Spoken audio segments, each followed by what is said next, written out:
Hello everyone, how are you? This is your tech gear guy, and today we'll be taking a look at a brand new Dell Inspiron N7010 laptop. Okay, so it is a 17-inch laptop. When I pulled it out of the box, let's just spare any Steve Carell's that's what she said last night joke, but exactly what I said was, oh my god, that thing is huge. So the laptop is, needless to say, for having a 17-inch screen, it is a full size. Let's just leave it at that. So let's examine the exterior real quick. So the top lid has some kind of a brushed metal appearance, but it's not. It's plastic. And there's rather significant amount of flex up at the top lid right there. And as we are looking at the other side, there's a little bit of lip that's coming out. So the hinges go towards the body a little bit. And let's start evaluating what kind of ports we have. So the general shape of the laptop, it kind of tapers off as you go here. So it's a wedgie shape. There's a Ethernet, there's eSATA port, USB double duty port. Here's a Blu-ray drive, DVD burner, and speakers. And as we come to the other side, you have your USB port, vent, audio input output, HDMI, card reader, and on the back you have your USB, VGA, another USB, and the power. So that kind of rounds out the exterior. And as we open up the laptop, there she is, and boy, where do I begin? So the surface where the palm rests and such, again, it has some sort of a silver metallic look to it, but it is a plastic. It's plastic. It feels cheap. The black bottom plastic is also pretty cheap feeling. And it is a cheap laptop. I believe this unit sells at Best Buy for about $780. And let me give you the specs real quick, right? This has Core i5. It is not Sandy Bridge. It's the original Core i5, and it comes with a 6 gig of RAM. And for a machine with such spec, it's very sluggish. It is no secret to my friends and my professional acquaintances that I don't have much love for Dell equipment, especially Dell computers. Historically, their equipment was always sourced with parts that were somewhat inferior, whether that's because Dell needed to drive the cost as they were in mail order business initially. That's how they became big.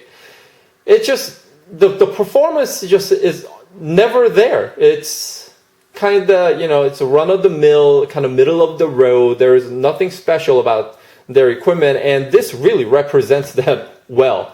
I'll give you some benchmark numbers later, but even the keyboard, again, it's the typical Dell consumer line of laptop keyboard. It's just very flimsy.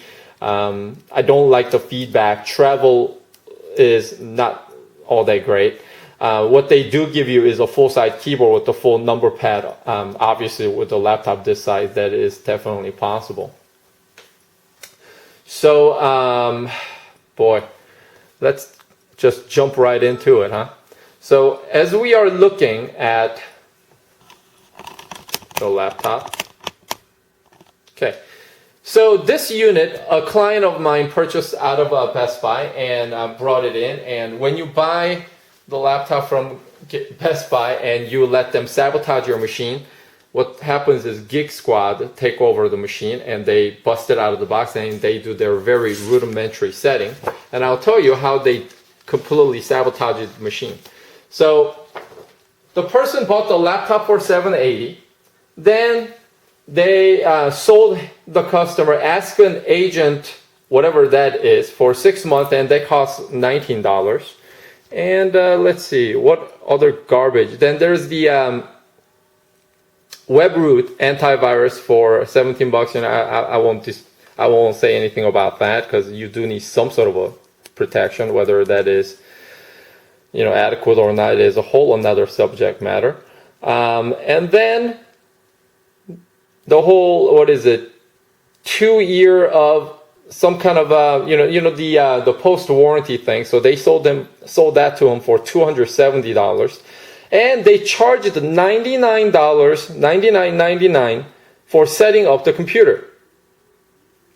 Well, let's really take a look at that, because the setup, there isn't a whole lot that goes on in there. And as I can see, here's what they've done to set this computer up, quote unquote setup. First, there's a Geek Squad support app that's been loaded, and there's the WebRoot antivirus that the person bought, and there's the Best Buy PC app. So the Best Buy PC app, all it does is some sort of a UI into Best Buy's online store, so you could buy more things from them. So, I don't have anything against Best Buy. I go there all the time to buy different gadgets or what have you. If I need to make a quick run to grab something, it's all good. But the way Geek Squad treats, computer illiterate people with all these unnecessary things, and the way they charge for very meaningless, items, that's what irks me.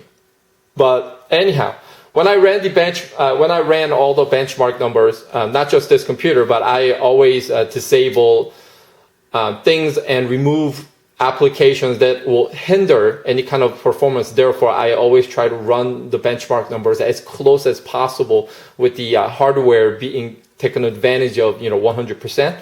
So let's take a look at the, when I ran the Geekbench benchmark, it came in a extremely surprisingly low benchmark number of 4,180. Core i5 laptop from other manufacturers and what have you, I have not seen anything below 5,000. So this computer having Core i5, the Geekbench benchmark number is extremely low, and I'll share with you the, PCMark 05 benchmark numbers. I'm sorry, the camera may not catch that. If I zoom into it, perhaps. If the camera focuses. Okay, so the CPU benchmark came in at 6291.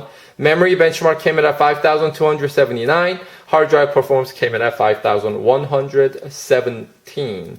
So, again, for a computer with the Core i5 loaded with the 6 gigs RAM, it just, the performance is just not there. And, the screen, one thing about Dell, even though I kind of bashed Dell computers earlier, one thing about Dell is their laptop display has always been very crisp, very bright, and very, easy on the eye to work with.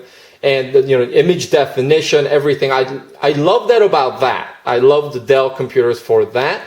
And this LCD panel does not disappoint. It is extremely crisp, and it's very sharp. Has a 1600 by 900 native resolution, so it retains a 16 by 9 for movie experience and everything else. That's one of the good things going for this particular laptop. But as I just showed you, the benchmark numbers, performance is just not there. It takes very long time to boot up, even with all the startup items disabled. And one of the things that you can tell it's bad is, the Windows 7 login sound sample? That comes up way after the desktop actually loads, which is just hilarious. And also, the consumer line of laptops from a lot of manufacturers, lately do this. HP does it, Dell does it. But what happens is they give you this dock with, shortcuts or what have you for, quickly launching, often used applications or whatnot. Basically, it's like a Mac OS X's, dock, which comes on the bottom, right? I never understood the reason why they would clutter up one's desktop with this kind of garbage, is because isn't that what the bar down here is for? So, that right there is just, I understand, laptops like this and, geared towards consumers, not savvy business users or what have you. But in today's day of age, people know how to, do things if they need to. And of course, this being a consumer-driven laptop, it has a lot of crapware preloaded Even taking out the Geek Squad and Best Buy garbage, all that. So it still had a lot of things that needed to be removed. So that's also something that goes against a standard to me that sets apart a good laptop versus a bad laptop. So however, for it being a 17-inch laptop, it's not heavy. So, I don't know what that exactly means. Oh, I'm sorry, my dog is barking. Very unprofessional. Anyhow, so the laptop is pretty light, so there must be a lot of empty space inside the laptop. So basically, the dimension that you're seeing is there to support the huge LCD that's basically the only good part of this laptop. So there you go. I didn't mean to really bash this particular laptop, but this laptop doesn't have a whole lot going for it, even without any of the Best Buy mutilation of this laptop with loading of their apps or what have you. I would recommend against this laptop should anyone approach me, and there are plenty of other great options at competing price range. So that does it for this particular review, and take care, guys. Signing out. Until next time, take care.